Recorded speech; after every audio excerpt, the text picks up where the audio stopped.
The moment he pointed at me, the room went quiet. The food's not for you. Just drink water. It was my father's 57th birthday.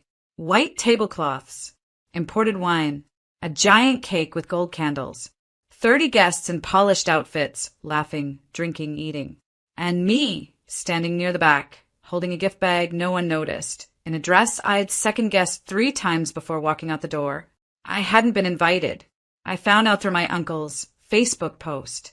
But I showed up anyway because he's my father.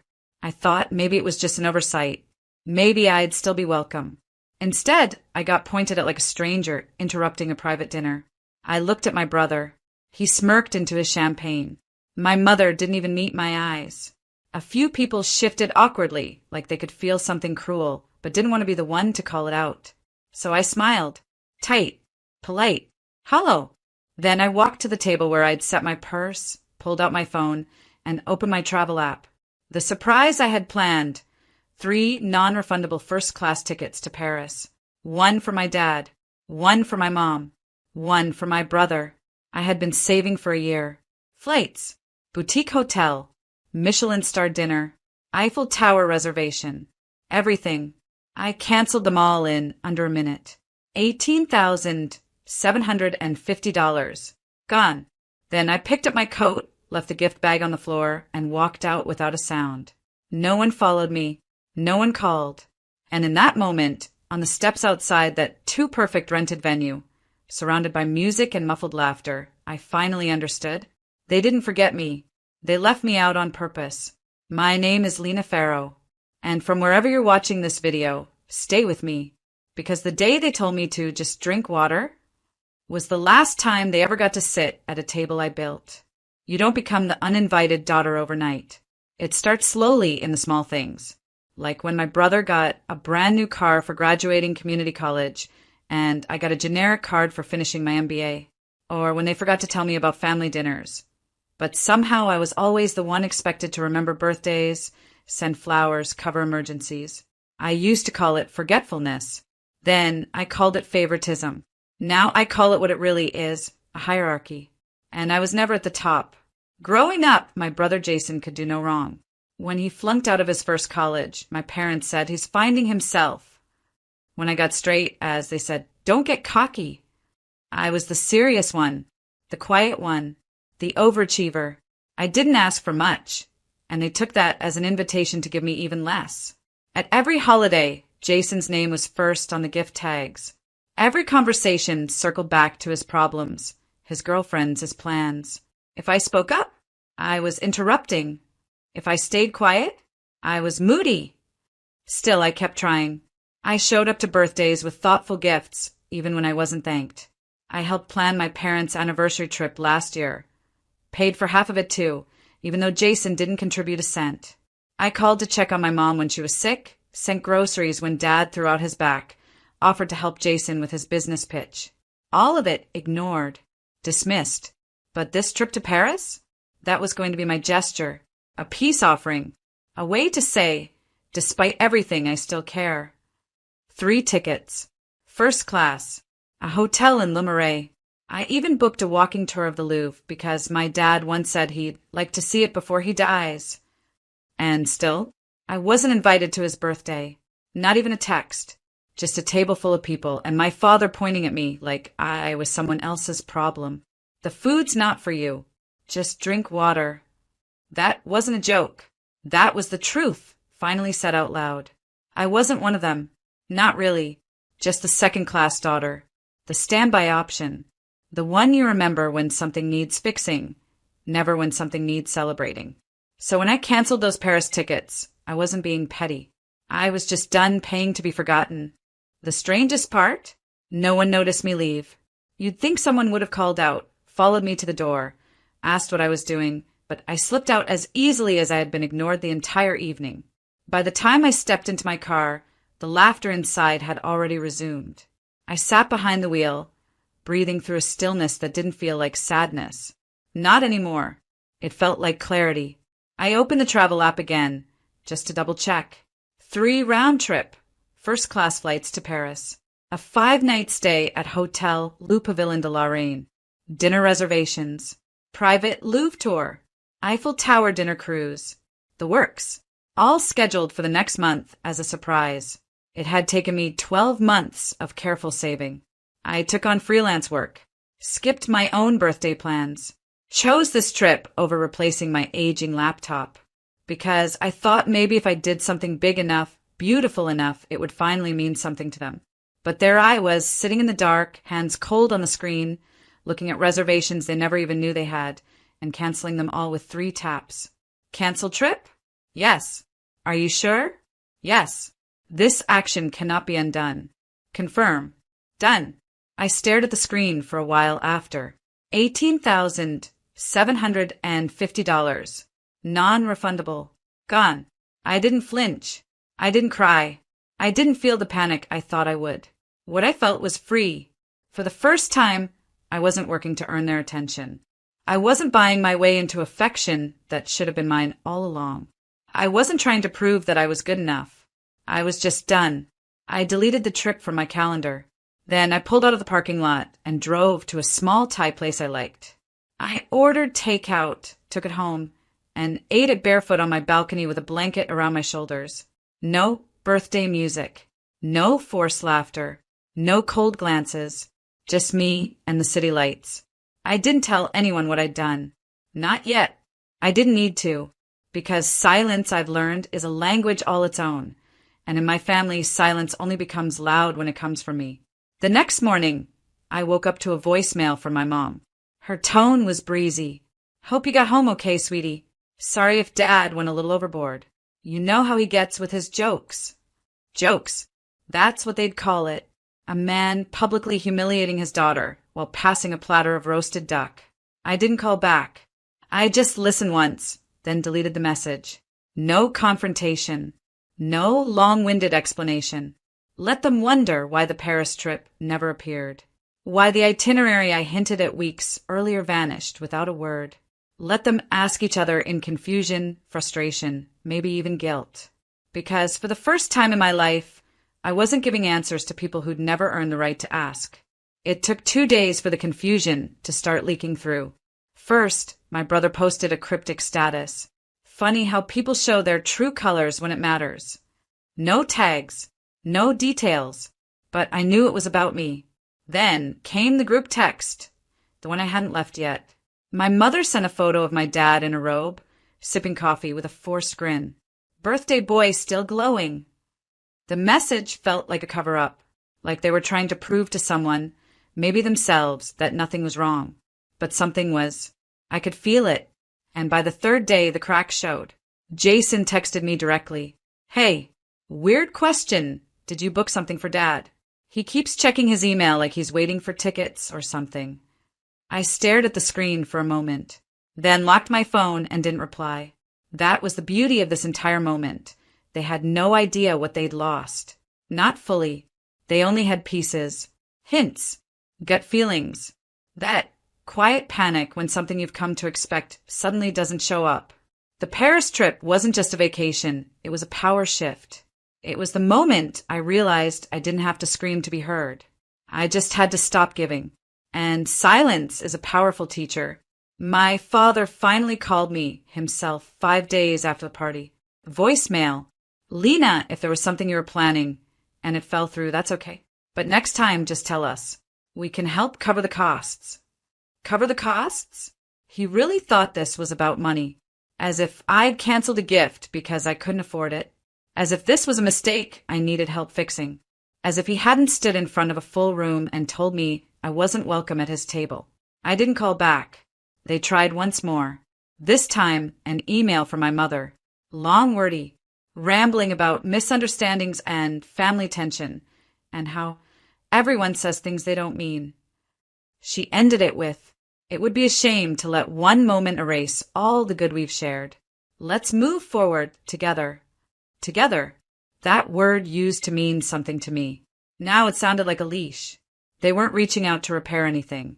They were reaching out to reclaim control, to rewrite the story before anyone outside the family could see the truth. But I didn't reply to that either.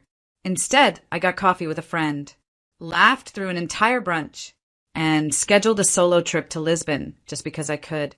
because I wasn't the girl waiting to be noticed anymore. I was the woman who walked out, quietly, deliberately, and let the silence tell the story for me. After the email, I blocked them. Not out of anger, out of necessity. Because I knew how this would go. They'd call it a misunderstanding. They'd downplay it, twist the story. They always did. And if I left even the smallest door open, they'd wedge themselves back in with guilt and expectations. So I closed the door, locked it, walked away.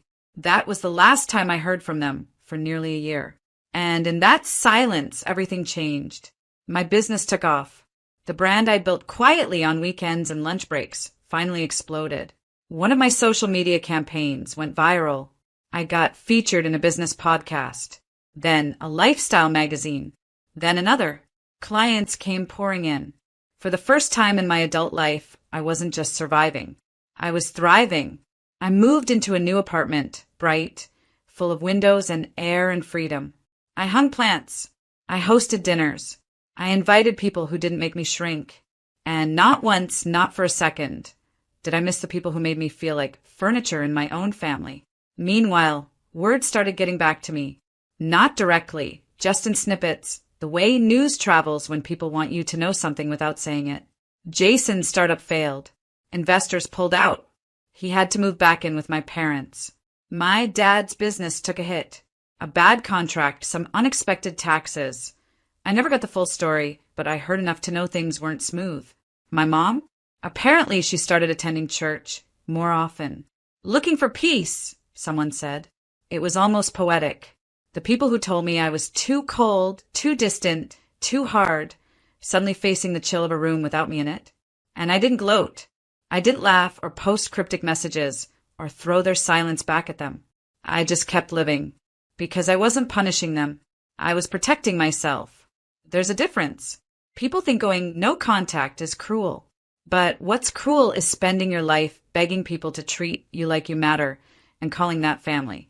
What's cruel is showing up year after year with gifts and effort and grace and being met with empty chairs and full plates you're told not to touch. I didn't walk away to hurt them.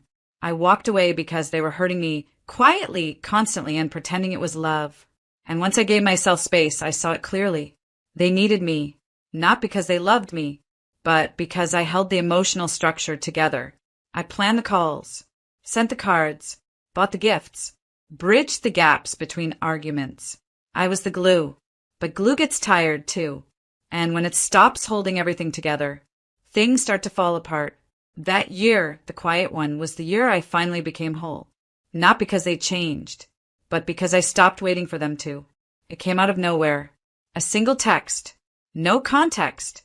No preface. Just, "We've been thinking about you. Can we talk?" It was from my mother. 11 months and 2 weeks after that birthday. I stared at the screen for a full minute. She had always been the diplomat, the smoother over. She never raised her voice. She just raised her eyebrow. Disapproval in her world wasn't loud. It was subtle, icy. Growing up, she rarely said, "I love you." She said, "Be careful." She rarely said, "I'm proud of you." She said, "Don't overdo it." And now here she was, asking to reconnect like I hadn't spent most of my life auditioning for her affection. I didn't respond. A day later, Jason texted me too. "Hey, I know things got weird. I think we all miss you. Also, could use some advice on something." There it was, wrapped in sentiment, coded in half apology, the ask. Not surprising. My success had become hard to ignore. My face had been in a magazine recently. My brand was now collaborating with a global campaign. I had even spoken at a small business summit, a video of which had made its rounds on LinkedIn. Jason was probably drowning in pride-swallowing regret. And my father? No message from him directly. But I noticed a follow request from a new account. One of those obvious fake profiles that parents use when they think they're being subtle. I didn't accept, because I wasn't angry anymore. I was clear. Their silence hadn't changed me. My own had. In that year, I'd unlearned the way I'd been to be palatable. I stopped asking what I could do better. I stopped rearranging myself to fit a table that was never built for me in the first place. I started saying no. No to emotional labor disguised as obligation. No to guilt parading as love. No to being the family's backup plan, crisis manager, and uncredited cheerleader. I poured into friendships that gave back. I worked with clients who respected my time. I said yes to joy, rest, laughter that didn't come with consequences. That growth was quiet, but it was loud inside me. So when they reached out hoping for a reunion, what they didn't realize was this. There was no one left to bring back. I hadn't just moved on. I had evolved. And the version of me that once would have cried at those messages, typed 3 drafts of a reply, asked friends what I should say, she was gone, replaced by someone who didn't flinch at silence, who didn't mistake a text for a lifeline. Still, I waited a few days before I responded. I let the calm settle in, let the old ache rise, then pass. And when I finally opened the message thread again, I typed 3 words. Sorry, wrong number. And sent it. No emoji. No follow-up. No explanation. I deleted the thread, blocked the number, and went on with my day. Not triumphant. Not bitter. Just full. Because healing isn't always dramatic. Sometimes it's just a quiet certainty that you'll never again let someone pull you back into the version of yourself you had to break to survive. I didn't expect a reaction. Sorry, wrong number. 3 words, sent without fanfare. I didn't need a mic drop. I didn't want applause. I wanted peace, and that's exactly what I gave myself. Still, the fallout came. Mia, a cousin I hadn't spoken to in months, messaged me the next day. Did you really say that to your mom?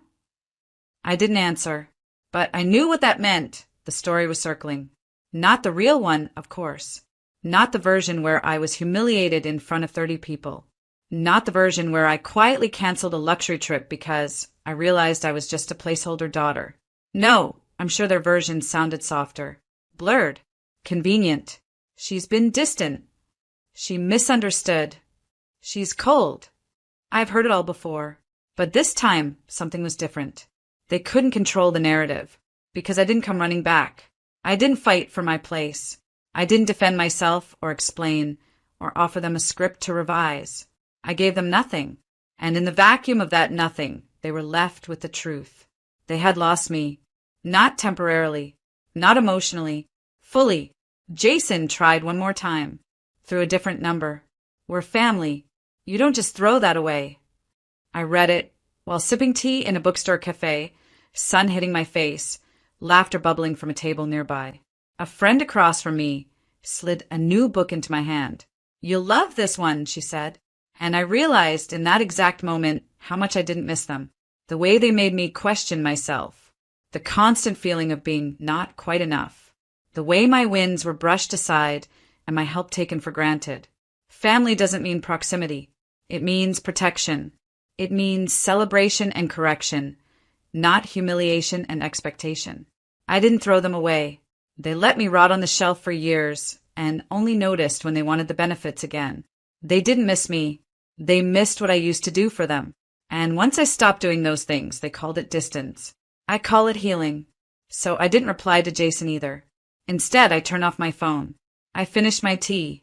And I let myself sink into the safety of my own boundaries. Walls I had spent years learning to build. Not to keep love out, but to keep myself in. Later that evening, I journaled the moment down. Closure is not a conversation. Sometimes it's a door you close gently and walk away from without waiting for a knock. That text, sorry, wrong number, wasn't just a clapback. It was a declaration that I was no longer available for guilt, no longer reachable by manipulation, no longer interested in proving my worth to people who only saw it when it was convenient. In the weeks that followed, I didn't hear from them again. No more texts, no more emails, just quiet, but not like the quiet I used to dread. This silence was sacred, mine. I filled it with music, with dinners that ended in laughter instead of tension, with clients who sent thank you notes and friends who hugged with both arms. I filled it with freedom. Because when I said sorry, wrong number, what I really meant was, you're not calling who you think I am. That girl, the one who kept trying, doesn't live here anymore. A year to the day after my father told me to just drink water, I hosted a dinner party. Not out of spite, not as a performance, but as a celebration of peace, of growth, of my own damn table. It was small, 8 people tops, my closest friends, a few colleagues who had become chosen family. No formal invites, just real connection. Warmth that didn't need RSVP cards to feel official. I cooked everything myself. Roasted chicken, lemon potatoes, a simple pasta with garlic and oil. I opened a wine I'd been saving, lit the candles I used to say were just for guests, and played a playlist of quiet soul music that made the space feel alive. Everyone brought something, a pie, fresh bread, wildflowers in a jar. But no one brought expectations. No one asked for anything but presents.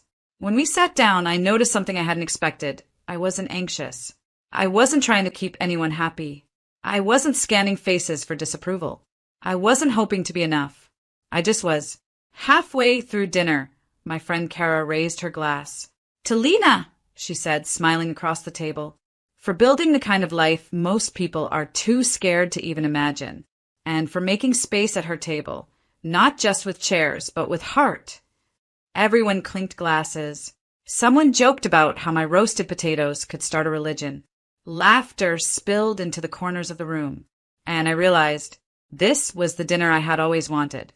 Not the Paris trip, not the big gestures or expensive gifts.